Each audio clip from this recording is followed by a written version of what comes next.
ঈদ কিন্তু বেশ কিছুদিন আগেই চলে গিয়েছে, এর মাঝে চলে গিয়েছে পয়লা বৈশাখ, সাথে কিন্তু আমার মেয়ের মাশাআল্লাহ 5 মাস পূর্ণ হয়েছে। তো সব মিলে কিন্তু এখন আমাদের বাসা অনেক বেশি উৎসবমুখর পরিবেশ রয়েছে, কারণ আমার 3 ননদকে আজকে ইনভাইট করেছে, আমাদের বাসায় দাওয়াত করেছে তাদেরকে খাওয়ানোর জন্য। তো তারা আজকে আসছে, এই জন্য কিন্তু আমাদের বাসায় একটু ঈদের আমেজটা বেশ বজায় রেখেছি। তো দেখতে পাচ্ছেন আমি কিন্তু রান্নাবান্না করা নিয়ে খুব ভীষণ ব্যস্ত হয়ে পড়েছি। তো বর্তমান আবহাওয়ার অবস্থা তো আপনারা জানেনই কি অবস্থা চলছে, প্রচন্ড গরম আর রোদ, তার মধ্যে কিন্তু রান্না করতে হচ্ছে। তো আজকে কি কি রান্না করব তা একটু একটু আপনাদেরকে দেখে নেই। করব গরুর মাংস, কর্ক মুরগি, লাচ্চা সেমাই, পোলাও করব, বিরিয়ানি করব, ছোট মাছের তরকারি, এই তো টুকিটাকি করব। তো আমার মেজো ননদ অলরেডি আমাকে ফোন করে বলেছে যে তুমি কিছু কিছু রান্না করো, যেহেতু অনেক বেশি গরম, ছোট বাচ্চা না, অত কিছু করতে পারবা না, আমি আসার পরে তোমাকে হেল্প করে দেব। তো মাশাআল্লাহ কয়জন ননদ এরকম ভালো হয় বলেন? আমার ননদ কিন্তু মাশাআল্লাহ সবসময় আমাকে হেল্প করে কোনো না কোনোভাবে, হয় ফোনে বলবে, না হয় দেখা যাচ্ছে এসে কাজ করে দেবে, সব কিছু সময় কিন্তু আমাকে হেল্প করে।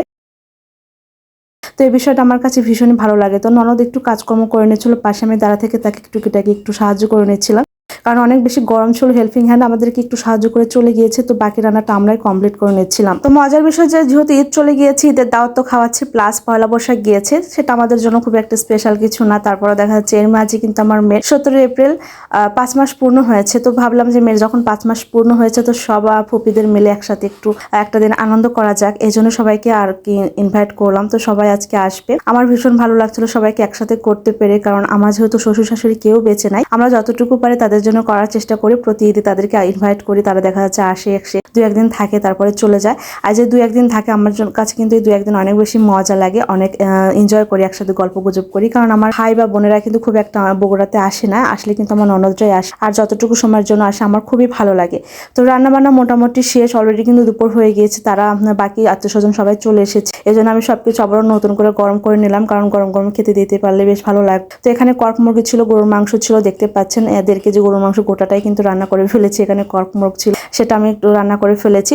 তো আমরা যেহেতু বেশি মানুষজন আসলে কিন্তু বড় বড় মাটিতে আর কি পাটি পেতে আমরা খাই, এটা খেতে বেশি পছন্দ করি, আর সবাই মিলে কিন্তু একসাথে খাওয়া যায়। তো আমার মেজো ননদ কিন্তু সবাইকে খাবারটা দিয়ে দিচ্ছিল খাওয়ার জন্য, আর এর মধ্যে খাওয়া দাওয়া শেষ হয়ে গেছে, বিকেলে চলে আসছে। এত বেশি গরম এখন বুঝতেই পারছেন, তো ঠান্ডা ঠান্ডা কিছু খেতে পারলে কিন্তু বেশ ভালো লাগবে, আর তরমুজ খেতে তো সবারই খুবই ভালো লাগে।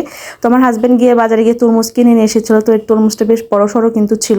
তো এক নিমেষে 1 গাবলা তরমুজ আমরা সবাই খেয়ে ফেলেছি। খাওয়ার পরে বেশ সন্ধ্যার আগে আগে একটু বিকেলে যখন একটু আবহাওয়াটা নর্মাল হয়েছে, তো চিন্তা করলাম একটু আশপাশটা ঘুরে আসি। আমার ননদ যেহেতু এখানে এসে খুব একটা ঘোরাঘুরি করে না, আজকে প্রথম বের হয়েছে, তো আমি একটু ঘোরাঘুরি করতে বের হলাম। এই এলাকাতে আসার পর কিন্তু কখনো বের হওয়া হয়নি, তো আজকে একটু ফার্স্ট টাইম আসলাম যে একটু ঘোরাঘুরি করে নেই। তো এই যে আমার সুপারম্যান দেখতে পাচ্ছেন সামনে টুকটুক করে এগিয়ে যাচ্ছে, আর আমরা পিছন পিছন টুকটুক করে এগিয়ে যাচ্ছি, আর এদিকে বেলা ডুবু ডুবু ভাব। আর আমার মেয়ে ভীষণ খুশি কিন্তু জানেন, ও যখন বাইরে ঘুরতে আসে তখন খুব খুশি, একদম কান্নাকাটি কিচ্ছু করে না, মনে হয় যে কি লক্ষ্যে একটা বাপ। আর বাসার মধ্যে থাকলে একটু টুকটুক করে কান্নাকাটি করে। তো সামনে একটা দোকান পেলাম, সেখানে টুকটাকি কেনাকাটা করে এখন আমরা বাসার দিকে চলে যাব।